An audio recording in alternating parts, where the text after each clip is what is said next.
प्यारे दोस्तों, आज मैं आपको कान्हा जी के बारे में एक रोचक कहानी सुनाने जा रही हूँ।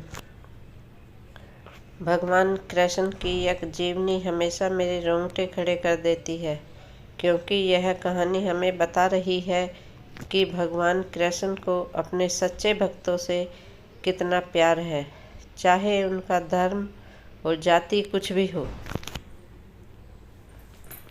कृष्ण भगवान का जीवन परिचय। द्वापर युग में मथुरा का राजा उग्रसेन थे। उनके पुत्र का नाम कंस था और उनकी पुत्री का नाम देवकी था। कंस की बहन देवकी का विवाह वसुदेव के साथ हुआ था। एक दिन कंस ने आकाशवाणी सुनी कि देवकी के 8वें पुत्र द्वारा वह मारा जाएगा। इससे बचने के लिए कंस ने देवकी और वसुदेव को मथुरा के कारागार में डाल दिया और साथ ही अपने पिता को भी कारागार में डालकर स्वयं मथुरा का राजा बन गया। कृष्ण भगवान का जन्म। कृष्ण का जन्म भाद्रपद मास में कृष्ण पक्ष में अष्टमी तिथि रोहिणी नक्षत्र के दिन रात्रि के 12 बजे हुआ था। कृष्ण का जन्मदिन जन्माष्टमी के नाम से भारत, नेपाल, रूस सहित विश्व भर के सभी देशों में मनाया जाता है। कृष्ण भगवान का जन्म मथुरा में कंस के कारागार में हुआ था। कृष्ण के पिता का नाम वासुदेव और माता का नाम देवकी था। कृष्ण उनके 8वीं संतान थे। जब भगवान कृष्ण का जन्म हुआ तब कारागृह के द्वार स्वतः ही खुल गए और सिपाही निद्रा में थे। वासुदेव के हाथों में लगी बेड़ियां भी खुल गईं। तब वासुदेव अपने पुत्र को लेकर कारागृह से निकल पड़े। गोकुल के निवास नंद की पत्नी यशोदा को भी संतान का जन्म होने वाला था। वासुदेव अपने पुत्र को यशोदा के पास रखकर उनकी संतान को लेकर मथुरा चले आए। कंस अपनी बहन देवकी के सभी बच्चों को मारने की व्यवस्था करता है। जब कंस इस नवजात शिशु को मारने का प्रयास कर रहा था, तब शिशु बालिका हिंदू देवी दुर्गा के रूप में प्रकट होती हैं तथा उसे चेतावनी देते हुए कि उनकी मृत्यु उसके राज्य में आ गई है, व्यवस्था करता है।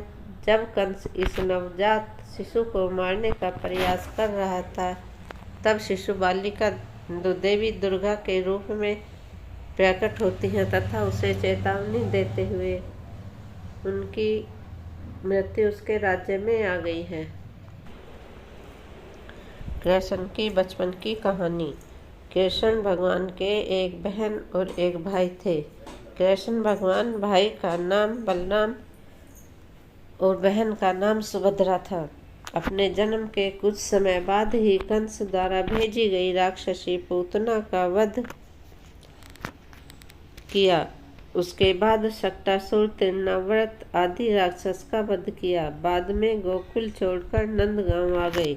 वहां पर भी उन्होंने कई लीलाएं की, जिसमें गोचरण लीला, गोवर्धन लीला, रास लीला आदि मुख्य हैं। भगवान कृष्ण ने स्नान करती गोपियों के कपड़े चुराकर उन्हें एक सीख दिया था। राधा व कृष्ण का प्रेम। भगवान कृष्ण ज्यादातर समय अपने प्रिय सखी राधा के साथ बिताना पसंद करता था। उनके साथ खेला कूदा, रास रचाए। इतना ही नहीं, कृष्ण ने सबसे ज्यादा बंसी राधा के कहने पर बजाई। राधा कृष्ण का प्रेम ऐसा था जिसकी आज भी मिसाल दी जाती है, लेकिन कृष्ण के राधा से शादी नहीं की। राधा व कृष्ण के वियोग। एक दूसरे से बहुत प्यार करने के बाद भी दोनों का मिलान नहीं हो पाया। राधा व कृष्ण के वियोग के समय राधा की आयु 12 वर्ष व कृष्ण की आयु 8 वर्ष थी। राधा कृष्ण का प्रेम में कोई शारीरिक आकर्षण नहीं, बल्कि आध्यात्मिक था। राधा और कृष्ण जब आखिरी बार मिले थे तो राधा ने कृष्ण से कहा था कि भले ही वो उनसे दूर जा रहे हैं, लेकिन मन से कृष्ण हमेशा उनके साथ ही रहेंगे। श्री कृष्ण ने किया मामा कंस का वध। कृष्ण ने वृंदावन में सभी से विदा लिया और अक्रूर जी श्री कृष्ण व बलराम को मथुरा लेकर आए, जहाँ कंस ने कृष्ण के प्राणांत की योजना बना रखी थी। श्री कृष्ण ने इसी समय मामा कंस का वध किया और मथुरा वासियों को उसके आतंक से मुक्त करा दिया। श्री कृष्ण ने अपना नाना उग्रसेन को मथुरा का राजा बनाया और अपने माता पिता से मिले। श्री कृष्ण ने द्वारका स्थापित की। एक समय आया जब भगवान कृष्ण मथुरा छोड़कर द्वारका में एक नया नगर बसाया। श्री कृष्ण की इस नगरी का नाम द्वारका था। अनेक द्वारों का शहर होने के कारण इस नगर का नाम द्वारका पड़ा।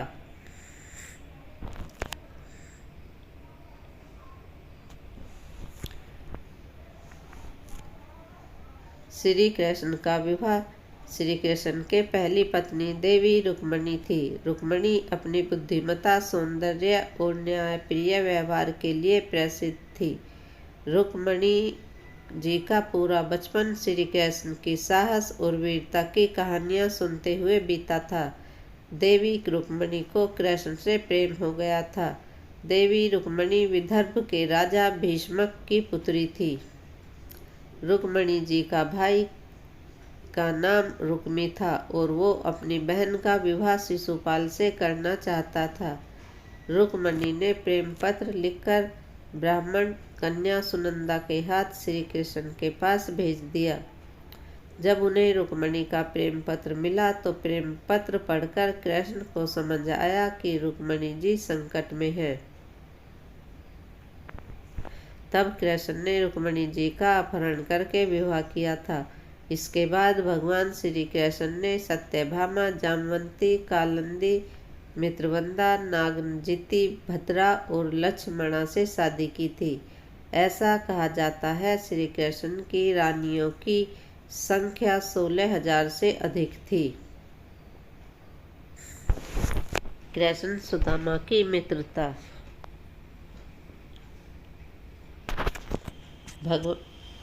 भगवान कृष्ण के मित्र और सहपाठी सुदामा गरीब ब्राह्मण परिवार से थे। अपने बच्चों का पेट भरना भी उनके लिए मुश्किल हो गया था। एक दिन सुदामा की पत्नी ने कहा कि हम भले ही भूखे रहें, लेकिन बच्चों का पेट तो भरना चाहिए ना। इतना बोलते बोलते उसकी आंखों में आंसू आ गए। ऐसा देखकर सुदामा बहुत दुखी हुए और पत्नी से इसका उपाय पूछा। पत्नी ने सुदामा से कहा, आप कई बार कहते हो कृष्ण के साथ आपकी बहुत मित्रता है। वे तो द्वारका के राजा हैं, आप उनसे मिलने के लिए जाना चाहिए तो आपकी हालत देखकर बिना मांगे ही कुछ न कुछ मदद कर देंगे। बड़ी मुश्किल से सुदामा कृष्ण के साथ मिलने के लिए तैयार हुए। तब सुदामा उनकी पत्नी को बोले कि दोस्त के साथ मिलने जा रहा हूँ, खाली हाथ नहीं जा सकता। तो सुदामा की पत्नी ने आस पड़ोस से 4 मुट्ठी चावल मांग कर लाई और सुदामा को बांध के दे दिया। सुदामा जब द्वारका पहुँचे तो वहाँ सोने की नगरी देखकर हैरान रह गए। भगवान कृष्ण नंगे पांव सुदामा को लेने के लिए दौड़ पड़े। कृष्ण ने सुदामा से पूछा कि भाभी ने उनके लिए क्या भेजा है। तब सुदामा संकोच में पड़ गए और चावल की पोटली छुपाने लगे। ऐसा देखकर कृष्ण ने उनसे चावल की पोटली छीन ली। फिर भगवान कृष्ण सूखे चावल ही खाने लगे। सुदामा संकोचवश कुछ मांग नहीं सके। सुदामा जब अपने घर लौटने लगे तो सोचने लगे कि पत्नी पूछेगी कि क्या लाए हो, तो क्या जवाब देंगे। सुदामा घर पहुँचे तो देखा वहाँ झोपड़ी की जगह पर एक राजमहल खड़ा था। तभी राजमहल से उनकी पत्नी बाहर आई। सुदामा से कहा, देखा, आपके मित्र ने हमारी गरीबी दूर कर हमारे सारे दुख हर लिए। श्री कृष्ण ने किया शिशुपाल का वध। श्री कृष्ण अपने पिता वासुदेव जी की बहन अर्थात अपनी बुआ के घर गए। तब श्री कृष्ण की बुआ ने उनसे वचन लिया कि वे शिशुपाल का वध नहीं करेंगे।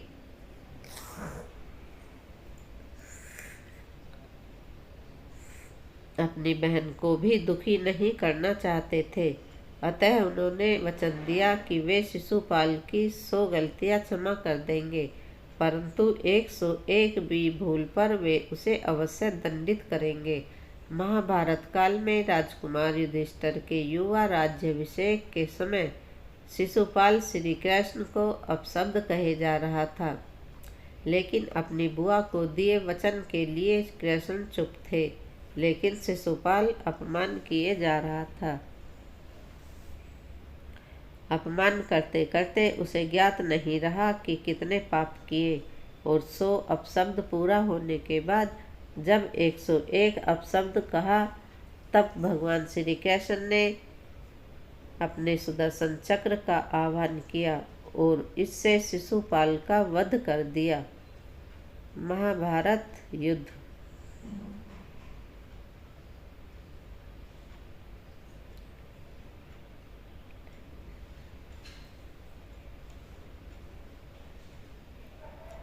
महाभारत के युद्ध में भगवान श्री कृष्ण पांडवों के पक्ष में थे। इस महान युद्ध पर श्री कृष्ण अर्जुन के सारथी बने थे। इस युद्ध में पांडव और कौरवों का आमना सामना हुआ था।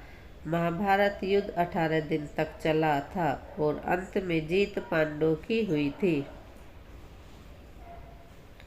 श्री कृष्ण ने अश्वत्थामा को श्राप दिया। महाभारत युद्ध के अंत होने के बाद दुर्योधन के कहने पर अश्वत्थामा ने नींद में सोते पांडव पुत्रों को धोखे से मार दिया, तो पांडव और भगवान कृष्ण अश्वत्थामा का पीछा करते हुए महर्षि वेदव्यास के आश्रम में पहुँचे। तब अश्वत्थामा ने पांडवों में ब्रह्मास्त्र से आक्रमण किया। यह देखकर अर्जुन ने भी अपना ब्रह्मास्त्र छोड़ दिया। महर्षि व्यास ने दोनों ब्रह्मास्त्र को टकराने से रोकने के लिए अश्वत्थामा और अर्जुन को अपने अपने ब्रह्मास्त्र वापस लेने को कहा, क्योंकि दोनों ब्रह्मास्त्र अगर टकरा जाते तो पृथ्वी का विनाश निश्चित था। तो अर्जुन ने अपना ब्रह्मास्त्र वापस ले लिया, लेकिन अश्वत्थामा ने अपने ब्रह्मास्त्र की दिशा अभिमन्यु की पत्नी उत्तरा के गर्भाशय की ओर बदल दी। यह देखकर भगवान कृष्ण क्रोधित हो गए। अपनी सुदर्शन चक्र से अश्वत्थामा के माथे पर लगी मणि को निकाल दिया, जिससे उसके माथे पर एक घाव हो गया, और कृष्ण ने अश्वत्थामा को श्राप दिया कि तुम 3000 साल तक इस धरती पर भटकते रहोगे। तुम्हारे शरीर से बदबूदार घाव की गंध निकलेगी, इसलिए तुम मनुष्यों के बीच नहीं रह पाओगे। कोई तुम्हें पानी के लिए पूछेगा भी नहीं। गंधारी ने दिया था यदुवंश के नाश का श्राप।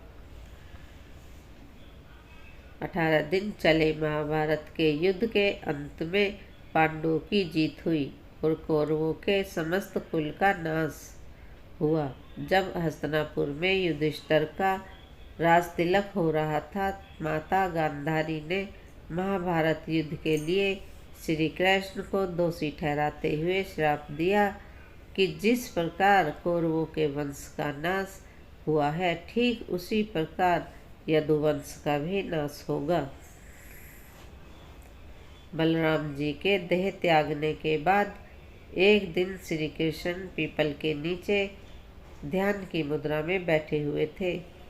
तब एक शिकारी उधर से जा रहा था और उसे लगा कि कोई हिरन है, और बिना कोई विचार किए वहीं से एक तीर छोड़ दिया, जो कि श्री कृष्ण के तलवे में जाकर लगा। शिकारी पास जाकर देखा तो वहाँ पर श्री कृष्ण थे। इसके बाद उसे बहुत पश्चाताप हुआ और वह क्षमा याचना करने लगा। तब श्री कृष्ण ने उससे कहा कि जो मैं चाहता था तुमने वह किया है और इसके लिए तुम्हें स्वर्ग लोक की प्राप्ति होगी। इसके बाद उन्होंने अपने प्राण त्याग दिए और भगवान कृष्ण की मृत्यु हो गई। फिर कृष्ण की मृत्यु के बाद अर्जुन ने भगवान कृष्ण का अंतिम संस्कार किया। लेकिन क्या आपको पता है अपना शरीर छोड़ते समय भगवान श्री कृष्ण कितने वर्ष के थे? तो आपको बताना चाहूँगा, देह त्यागने के समय भगवान श्री कृष्ण 125 वर्ष के थे। भगवान कृष्ण के विदा होते ही द्वारका नगरी समुद्र में डूब गई और यादव कुल नष्ट हो गया। दोस्तों, उम्मीद करती हूँ कि कहानी आपको अच्छी लगी हो, और अच्छी लगी है तो लाइक और शेयर करें। चैनल को सब्सक्राइब करना न भूलें। धन्यवाद।